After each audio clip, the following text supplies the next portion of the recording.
guys, welcome back to another episode of Breaking Cycles. This episode is called Foreigner. I always do that for dramatic effect. Today we are here with Demar. Is that your biological name? Yeah. Demar. That's on your birth certificate. Demar Anthony Stephenson. Okay, Demar Stephenson. Because you know, foreigners be always trying, their name be a whole nother name and then their American name be like Peter. Okay, so today we are just going to have a casual conversation about pretty much how it was like growing up as a foreigner in America. What age did you come to America? I came here in 2001. I was 11, going on 12 back then. Oh, so that's an important age. So, you know, 11, 12, that's like middle school age when you're trying to get your identity and you kind of like trying to discover who you are as a person. So was it like a hard transition when you went into middle school, coming to America? Not so much, because to be honest, like middle school, I guess at 11 back home, I was going into high school. Oh, okay. So okay. we were a little bit more advanced in terms of like middle school and high school. Okay. When I came here, I tested to be in high school, but because of like the language barrier, I had to go back and I ended up in middle school. Okay. So, I mean, the transition wasn't that difficult. It was just... So academically it wasn't difficult, but like socially was it difficult? Because I know like when some African kids come over, you get those African booty scratcher jokes, or like, you know, you're not really hit with the time of like what kids are doing, so you stand out being a foreigner. Did that happen to you, or were you like... I was quiet though. Okay. Like I was that type of person, like I understood that was going on, so like I tried to stay away from that. So like, I stayed quiet. Plus, I don't know, like people like gravitated to me, so like you know what I mean. Like I never had the problem that some people had. Like, yeah, I had some beef, but it wasn't too heavy. It wasn't too crazy.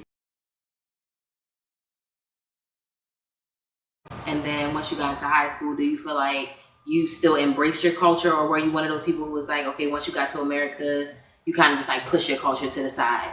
Nah, actually, my culture made me who I am. You know what I mean? Okay. Like, coming here, but I was already, my maturity level was above what everybody else was. It was like a few guys that like, and once again, they too were, you know what I mean, foreigners. Okay. So they understood where I was coming from, and they was thinking like on the same wave that I was thinking of. Okay. Because when I came here, my goal was like, what? I could go to college. I could get a scholarship to go to college. Okay. So basically, y'all gonna pay for me. Man, I was focused. And I noticed that when a lot of people come from different countries, there's a certain level of focus because you know what you're here to get. You're here to get education. You're here to, you know, chase after whatever dream it is that you have. But I'll say like, and especially academically, we don't have that sense of like, I have to do this. It's more like I'm gonna do it if I want to. If I don't want to do it, you know what I mean? Like, exactly. I mean, I'm not saying like you. I guess you kind of said it. It's not so that. It's not more so that they're lacking. Okay. You know what I mean? Let me correct that. It's not so much that because everybody has that potential. You know what I mean? For sure. It's just it's like for me, I can see the opportunities coming here because I'm looking at it from outside the box. I'm looking at it from you guys. Like let me not say you guys, but a lot of Americans, like, you know what I mean.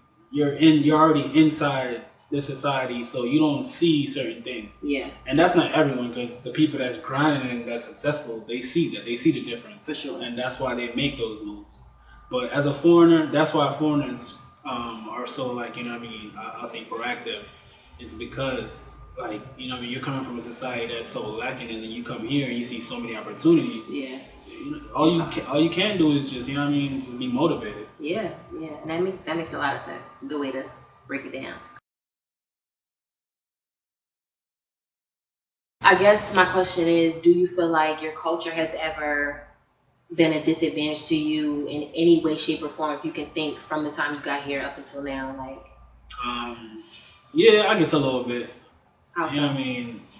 And I try not to use like stuff like that as a hindrance, because you know, at the end of the day, if you're living and you're breathing, bro, you have the chance to make a difference. You can change whatever outcome there is. You know what I mean? So I don't like to make excuses, but at the end of the day, like it was harder.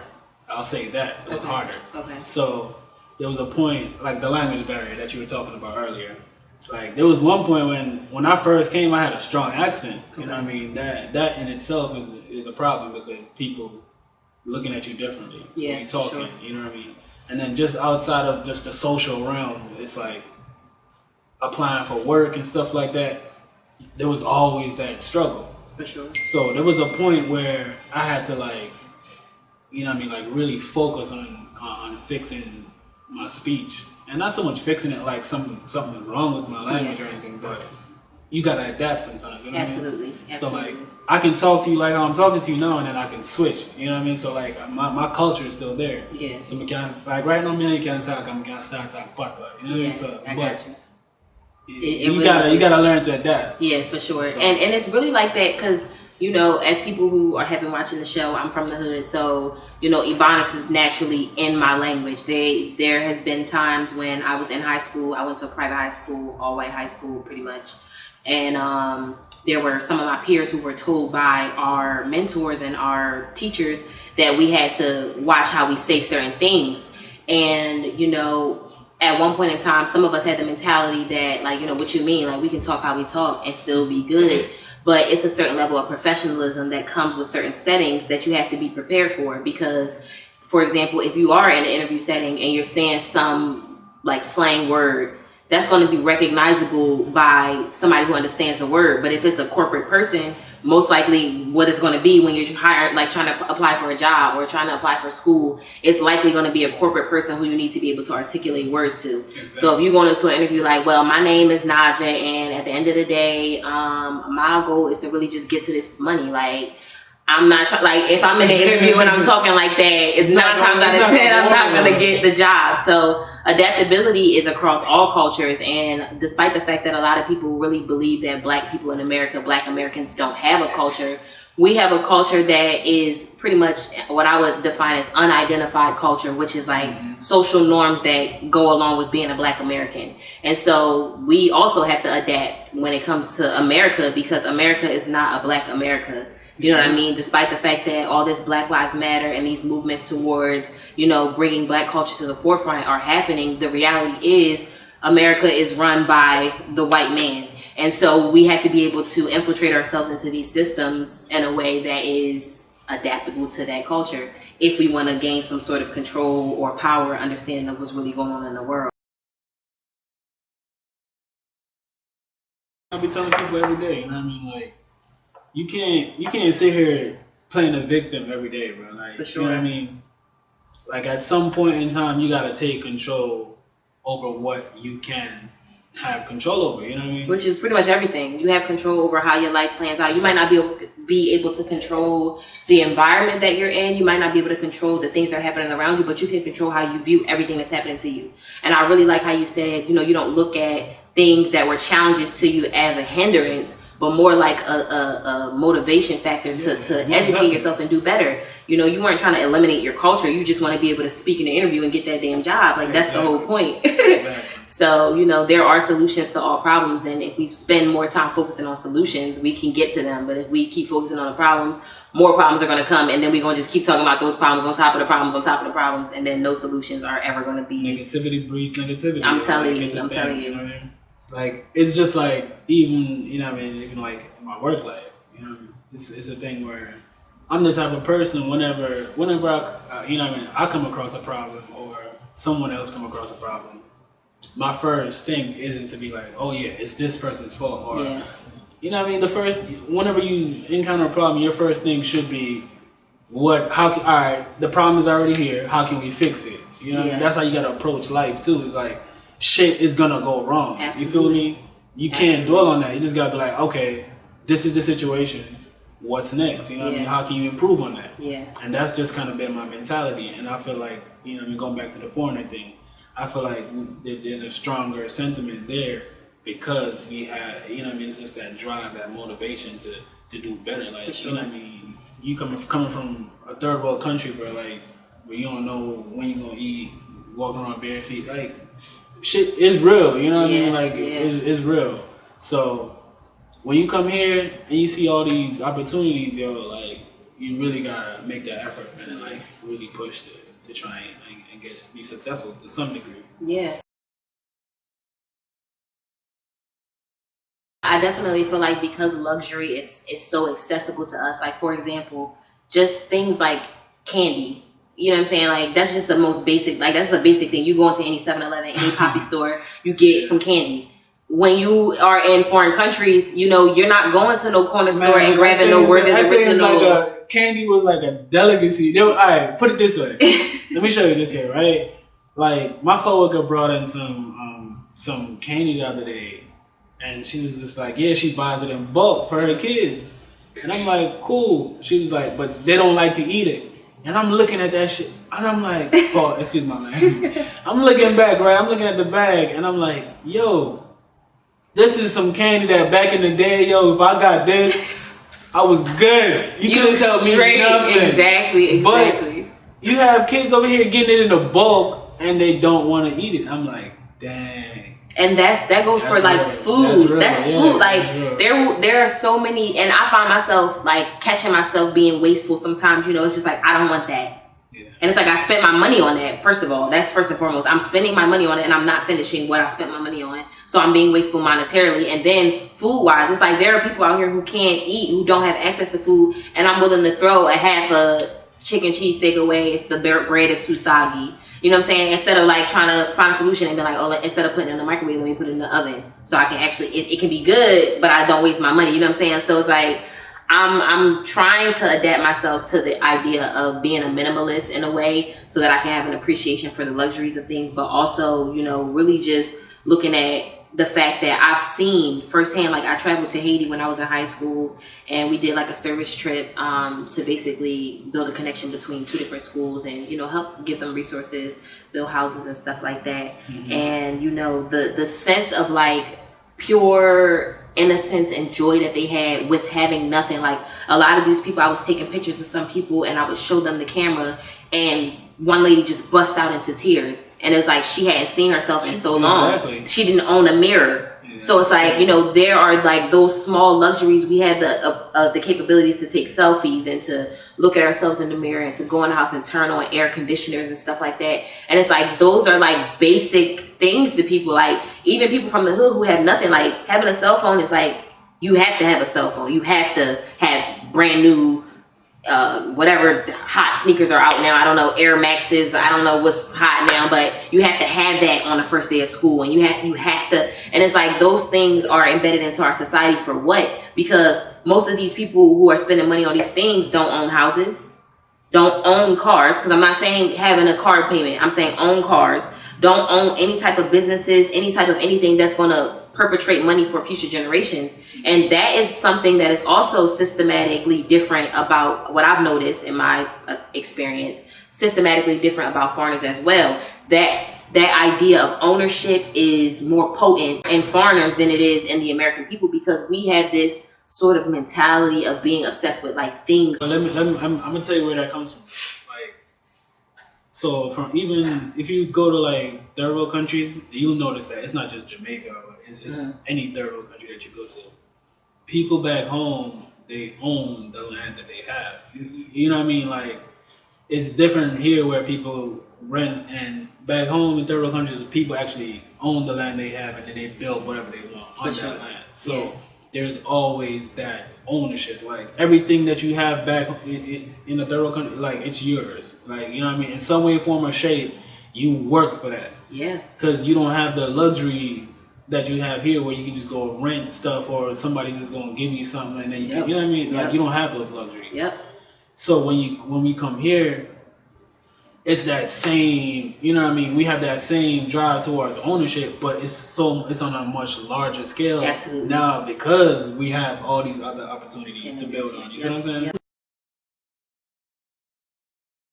I mean, at the end of the day, when we talk about, you know, our connection as Black Americans, and I feel like, you know, I don't know exactly where my people are from, so I can't say like I'm African, Jamaican. I don't know. So when it comes down to us as a people, as Black people, you know, we all stem back to the motherland just at the end of the day. And so we have to all get to a point where we are all thinking ownership, and we are all thinking education, we are all thinking adaptability. And it starts with just these little small conversations that get out on platforms like social media to like open people's eyes up to be like, yeah, like I never really thought about how we are as a people and how we make excuses about everything and how we are in this cycle of oppression, because the only way to get out of it is to change something, not to just keep talking about it.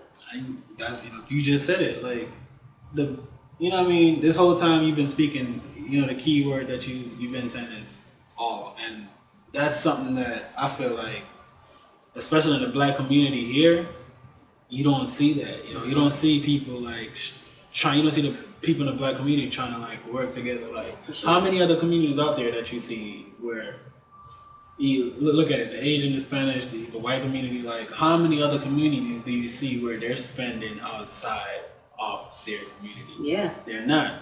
They're spending and they're employing inside of their own community. Absolutely. Black people don't do that too often. Yeah. And I can understand, you know what I mean? It's a trust thing. Yeah. It's, you know, because I feel like here and in other places like America, like first world countries, like where, you know what I mean, the black community is trying to improve themselves.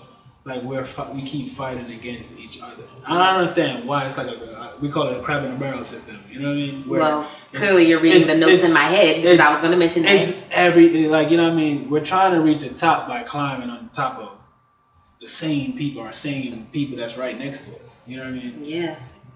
When we can get to that same goal by just working together. Yeah. And then helping the person that's below us. And I feel like we'll get so much further if we do that instead of fighting against each other. Because we'll never get there. Absolutely. And when you mentioned the crab in the barrel mentality, I was going to say, thinking of along the lines of, okay, it's been built into our system to have the crab in the barrel mentality. I'm not going to put 100% fault on our mentality on us. Like, you should just have the mentality to think better and do better, because when you are growing up in a society, and I'm going to do a video soon on this rap battle, and this guy went back to his hood, this Crip guy went back to his hood and just talking about the hood stuff. And basically what they're saying is like, you cannot expect people to have these dreams and aspirations when they have never seen it in their life. When you have the elementary school right next to where the hood is gangbanging, how can you expect these young kids at those fragile ages of 4, 5, and 6, seeing this happen, think about having mansions and think about wearing suits and being in business? They see the sagging pants. What do you think they want to do? They see their elder boys and men and young girls being how they are, and that's what they aspire to be. So it's kind of systematically built in us to think the way that we think. However, it just takes for us to have the mentality of, if you see a fight, stop the fight. If you see two people arguing, say something. If you see a lady, struggling with bags, you help her. That is where it comes down. In today's societies, is a fight, somebody's gonna pull their phone out. Exactly. And they're gonna start recording. Exactly. And then everybody else is gonna do the same thing. And there's a psychological thing, and I hope I find it in time enough for this video, but it's basically like the mentality that we have, somebody else is gonna call. Like if there's a murder going on, everybody's watching and hear about the murder and waiting for somebody else to call. And they're not going to call the police because they're going to say Johnny next door is going to call, or Sarah across the street is going to call. Johnny next door is thinking the same thing. And everybody is thinking that, and then nobody's helping to save. So if we get out of the mentality that somebody's going to come and do something to switch our situation around and be like, I can do something to switch my situation around. That's the mentality that we have not been taught, because we have been in slavery, and because we have not thought about ourselves as being capable of doing and being anything. I understand that we are, we've been conditioned to think that way, but we can change that by saying, like, no matter what, I'm gonna do what I gotta do. If you don't want to fight with somebody, you can say, I don't want to fight with you, or you can continue to fight. True. If you want to get a job, you can say, I'm gonna fill out 100 applications a day, or you can fill out one application, never get that job, and say, I never got the job. Every time I fill out an application, they never call me. Or you can keep filling out applications. I guarantee you somebody's going to call you. If you say every day, I'm going to fill out this application, somebody's going to call me.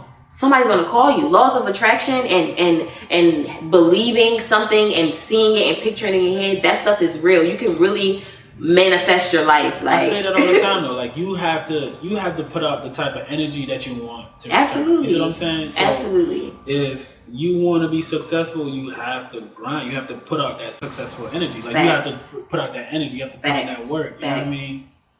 That's the only way stuff like that will return back to you. Absolutely. Absolutely. Karma is real. Oh, yeah, Life is I real. definitely believe in karma. My Hardship karma real. points is up there. I'm just waiting to cash in on a little bit. You know what I mean? His karma coins are about to be cashed, y'all. So, you know, if you know Demar, stay close because the blessings are about to be pouring in. To close, I just want to say, first of all, thank you for talking with us on Breaking Cycles. If you haven't already, like, share, subscribe, all that, Facebook, Instagram, YouTube, all that.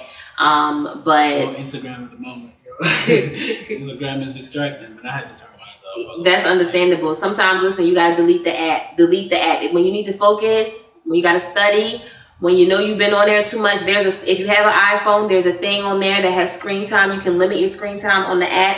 Please feel free to do that when you need to focus. But when you're not focused and you are scrolling, just scroll on through at Breaking Cycles. Just so you know, I'm gonna put it at the bottom of the screen. But gotta plug yourself for y'all. You already know.